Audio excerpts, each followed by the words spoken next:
Next নোডে আপনাদের সবাইকে স্বাগতম। আজকে আমরা দেখব কিভাবে পিডিএফ তৈরি করতে হয়। তো পিডিএফ তৈরি করার জন্য আমি প্রথমে একটা ওয়ার্ড ফাইল নিব। তো আমার এখানে ওয়ার্ড ফাইল তৈরি করা আছে। আপনারা ওয়ার্ড ফাইল তৈরির জন্য প্রথমে আপনাদের এখানে স্টার্ট মেনুতে যাবেন, অল অ্যাপসে ক্লিক করবেন, এরপর মাইক্রোসফট অফিসে ঢুকবেন। অফিসে যাওয়ার পর আপনাদের এই যে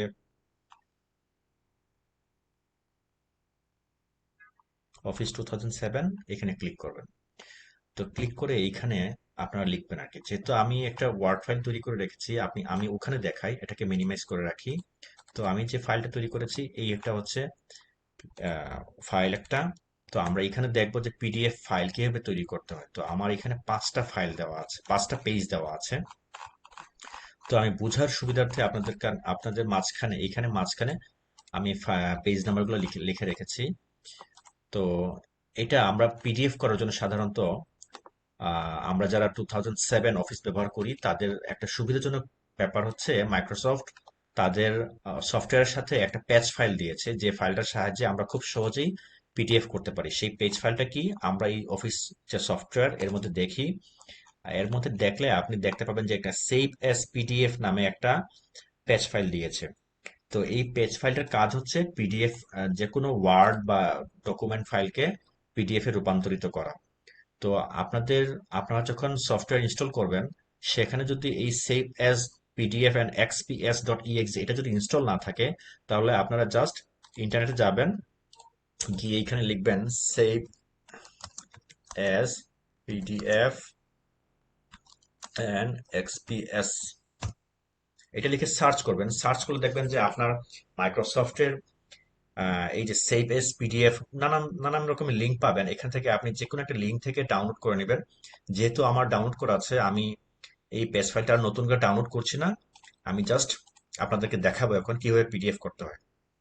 তো এটা ইনস্টল করার পর ইনস্টল করে ফেলবেন এবং জাস্ট কয়েক সেকেন্ডের ব্যাপার, ইনস্টল করে ফেলবেন। ইনস্টল করার পরে আপনি আপনি যদি আপনার ফাইলটা ওপেন করেন বা যে কোনো ডকুমেন্ট ফাইল ওপেন করেন, অফিস ওপেন করেন, তাহলে আপনি এখানে এই যে মাইক্রোসফটের যে আইকন, এখানে আইকনে ক্লিক করবেন। ক্লিক করার পর এখানে সেভ এজে দেখবেন এখানে একটা পিডিএফ আর এক্সপিএস একটা লেখা আছে। তো আপনারা এখানে ক্লিক করবেন। ক্লিক করার পরে আপনি জাস্ট কোনো কিছু আর করা লাগবে না। আপনি জাস্ট এখানে যদি নামটা চেঞ্জ করতে চান, তাহলে আপনি এখানে চেঞ্জ করে দিতে পারেন। আর যদি চেঞ্জ না করা লাগে, তাহলে আপনি জাস্ট এখানে ছেড়ে দিবেন, জাস্ট এজ ইট ইজ ছেড়ে দিবেন। তাহলে জাস্ট এখানে পাবলিশ করে দিবেন। পাবলিশ করে দিচ্ছি আমি। আমার যেহেতু আগে ক্রিয়েট করা ছিল, তো আমি এটাকে রিপ্লেস করে দিচ্ছি, ইয়েস দিচ্ছি। তো আমার ফাইলটা এখন এই যে দেখেন এখানে ক্রিয়েট হয়ে গেছে।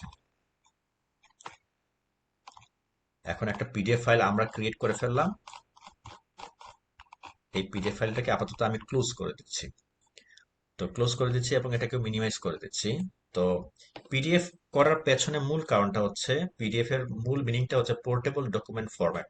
অর্থাৎ এই ফরম্যাটটা যে কোনো জায়গায় মুভ করানো যায়, অর্থাৎ একটা পিসি থেকে অন্য পিসি এবং একটা একটা ল্যাপটপ থেকে আরেকটা ল্যাপটপে এটাকে মুভ করা যায় এবং সহজে পোর্টেবল। অর্থাৎ আপনি ফাইল ট্রান্সফারের ক্ষেত্রে সহজে পোর্টেবল। এটার যে সেটিং থাকে এই সেটিংটা সহজে ভাঙে না এবং ফন্টটা সহজে ভাঙে না। এজ ইট ইজ আমরা পাবো, মানে অর্থাৎ এখানে আমরা যেভাবে পিডিএফ করেছি অন্য একটা কম্পিউটার যদি ওপেন করি, সেটা একই সেম ফরম্যাটে পিডিএফটা পাবো। তো এখানে আরেকটা জিনিস দেখে আমি, যদি আমার একাধিক পেজ থাকে, এর মধ্যে যদি আমি মনে করি যে এই 3 নম্বর পেজটা আমি সিলেক্ট করে রাখলাম, যে এখানে শুধু আমি এই সিঙ্গেল পেজটা আমি পিডিএফ করব, এই সিঙ্গেল পেজটা 5টা পেজের মধ্যে আমি এই সিঙ্গেল পেজটা পিডিএফ করব। সেক্ষেত্রে আমাদের যা করতে হবে, এখানে মাইক্রোসফটের আইকনে ক্লিক করব, তারপর সেই পেজে যাব, এরপর পিডিএফ এক্সপিএস এখানে ক্লিক করব। এরপর হচ্ছে আপনার দেখেন এখানে একটা অপশন আছে, এই অপশনে ক্লিক করব। ক্লিক করার পর এখানে পেজের রেঞ্জ দেওয়া আছে, এর মধ্যে আমি এইখানে সিলেক্ট করব এবং আমার যে পেজ নাম্বার 3 নম্বর পেজ, 3, এখানে আবার 3 দিব। এরপর জাস্ট ওকে দিব। এরপর আমি যেহেতু 3 নম্বর পেজ দিয়েছি, আমি এখানে জাস্ট 3 লিখে দিই বোঝার জন্য। তারপরে পাবলিশ করে দিচ্ছি আমি। দেখুন 3 নম্বর পেজটা আমার লাল করা ছিল এবং এই যে ঠিকই 3 নম্বর, শুধু সিঙ্গেল সিঙ্গেল একটা 3 নম্বর পেজ পিডিএফ হয়েছে, অন্য কোনো পেজ কিন্তু পিডিএফ হয়নি। তো বন্ধুরা, আমরা এইভাবে পিডিএফ করতে পারি খুব সহজেই। এটার জন্য খুব আহ, খুব পরিশ্রম করতে হবে না, খুব ইজি কাজ, আপনি নিজে নিজেই করতে পারবেন। জাস্ট আপনার এই পেজ ফাইলটা ডাউনলোড করে নিতে হবে।